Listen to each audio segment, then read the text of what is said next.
Hai, Jazuli di sini. Kita semua pasti tahu bahwa kebaikan mau digimanain ya tetap sebuah kebaikan. Mau dia dipoles menjadi warna A, B, C, kebaikan tetaplah kebaikan. Sama seperti berlian, berlian tetaplah berlian. Berlian tetap menjadi idaman para kita semua. Falsafah ini, teman-teman semua, mengingatkan saya pada sebuah cerita yang pernah saya alami ketika saya 2019 lalu terbang ke Indonesia Timur. Dan sebagaimana kita tahu bahwa Indonesia Timur adalah salah satu wilayah Indonesia yang sangat kaya akan budaya. Dan mungkin teman-teman sudah pernah ke sana gitu ya. Cuma barangkali yang saya alami mungkin belum pernah dialami oleh teman-teman semua.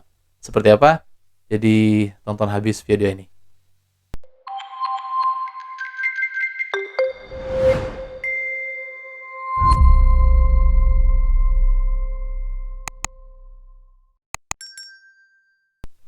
Langsung aja. Jadi seperti udah saya bilang di awal bahwa 2019 tepatnya sekitar bulan September mungkin ya, saya berkesempatan terbang ke salah satu daerah di Indonesia Timur, tepatnya di Nusa Tenggara Timur, untuk sebuah proyek tempat saya bekerja dengan teman-teman satu tim waktu itu.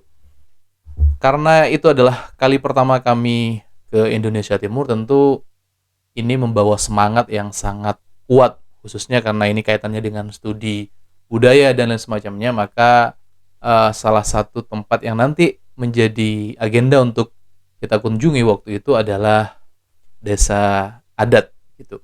Dan benar sekali ketika kita nyampe di timur, alamnya sangat memukau, orangnya ramah-ramah, juga suasananya nggak jauh beda dengan beberapa daerah di Indonesia. Masih kaya dengan alam gitu. Nah, desa ini namanya Rutengpu, salah satu desa tradisional yang ada di Manggarai Barat, di Labuan Bajo, sekitar 3 jam dari Labuan Bajo. Halo, sekarang saya lagi ada di Ruteng di Nusa Tenggara Timur, Flores ya. Dan ini lagi di kampung adat Ruteng ya. Nah, kalau bisa teman-teman lihat di belakang tuh ada tiga dan itu ada satu pohon, dan yang tengah ini katanya salah satu situs bersejarah juga. Nanti kurang tahu, nanti kita lihat lagi lebih dalam ya. Soalnya kan banyak yang itu jalan-jalan. Singkat cerita, kami dalam perjalanan itu dipandu oleh salah satu rekan kami yang juga punya komunikasi baik selama ini, yang tentu ini adalah masyarakat lokal di Ruteng sana. Kemudian kami berkeliling waktu itu, dan salah satu destinasi yang kita agendakan waktu itu adalah mengunjungi desa tradisional ini. Dan desa tradisional ini mungkin teman-teman sudah tahu ya, bahwa atau yang mungkin belum tahu, jadi desa ini adalah desa yang masih menjunjung tinggi ajaran nenek moyang dan lain semacamnya. Nah, selama perjalanan ke Ruteng Puu, kami diberi tahu oleh teman-teman bahwa beberapa pengunjung sebelumnya juga sering pernah berkunjung dan sempat katanya mengalami hal-hal mistis seperti kesurupan dan lain semacamnya.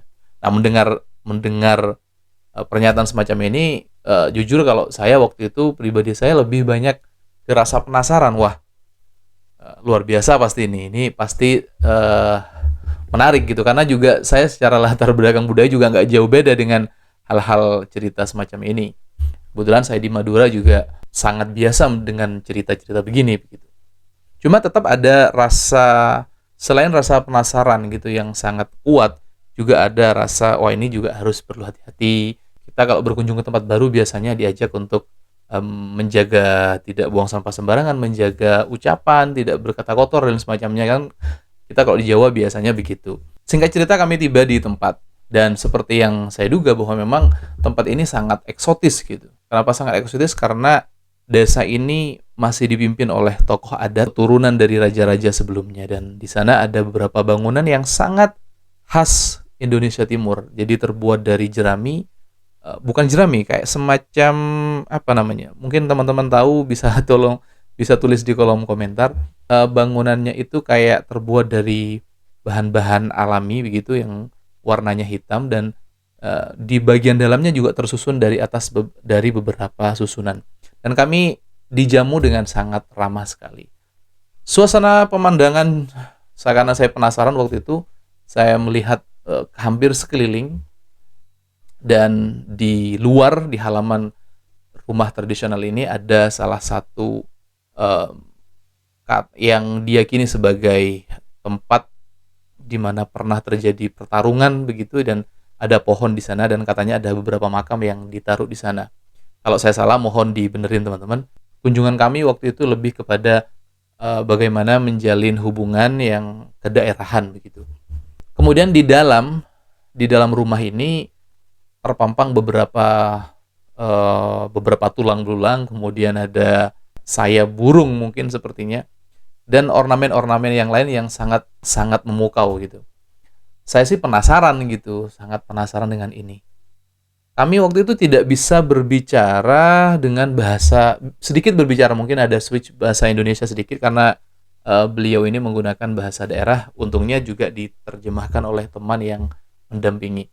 Nah, hingga pada momen ini teman-teman, ketika kita lagi ngobrol, kemudian kami bertiga waktu itu diminta untuk duduk begitu, dan mulailah bapak ini, si kepala adat ini, mulai mendoakan kami dengan sesuatu yang saya nggak paham artinya ya. Tapi saya yakin bahwa itu adalah semacam doa-doa yang dipanjatkan kepada Tuhan Yang Maha Esa.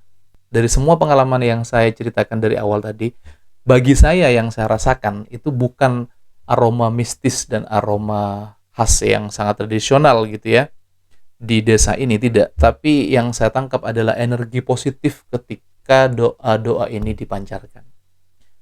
Dan saya yakin bahwa ketika doa ini dipancarkan, itu adalah doa-doa tentang kebaikan.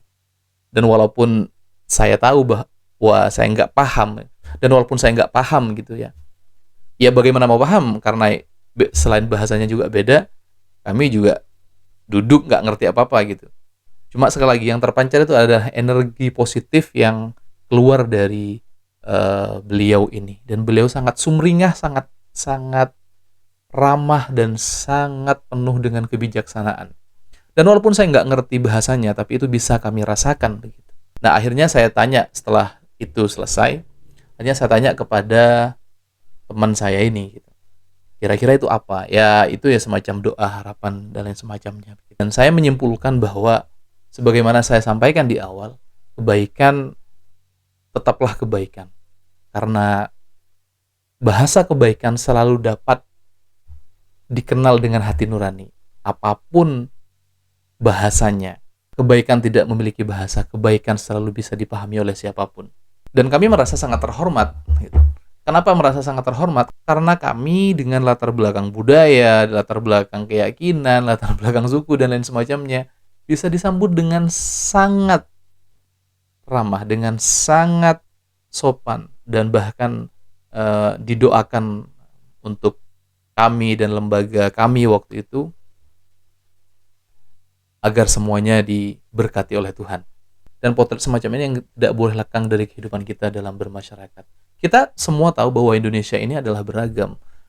Dan banyak sekali yang hanya mengerti bahwa Indonesia ini beragam, baik suku, budaya, dan lain semacamnya. Tapi tidak sampai merasakan bagaimana keragaman itu sebenarnya bisa mempererat kita. Karena kita punya tali yang mengikat satu sama lain, yaitu adalah tali kebaikan, tali kebijaksanaan, yang walaupun kita berbeda suku, agama, ras, dan budaya, ini bukan menjadi penghalang untuk kita merasa bahwa kita ini adalah manusia, bahwa kita adalah sama-sama ciptaan Tuhan. Singkat cerita, kami mengakhiri pertemuan dengan beliau, dan kami mengucapkan terima kasih yang sangat banyak. Dan kami juga sempat ditunjukkan bahwa salah satu yang dianggap kejadian supranatural di tempat ini itu adalah adanya batu tersusun yang menyerupai salib di sana. Dan kami berkunjung ke tempat itu, dan memang terlihat seperti salib gitu. Dan bagi masyarakat sana ini adalah sebuah keajaiban. Jadi sekali lagi, selama kita menyampaikan kebaikan, walaupun kita terhambat oleh bahasa, walaupun kita terhambat oleh budaya, walaupun kita terhambat oleh latar belakang yang berbeda, bukan menjadi persoalan. Kenapa? Karena kebaikan tidak mengenal bahasa. bahasa kebaikan adalah bahasa kebaikan. Saya Jazuli, dan sampai jumpa pada video pendek berikutnya.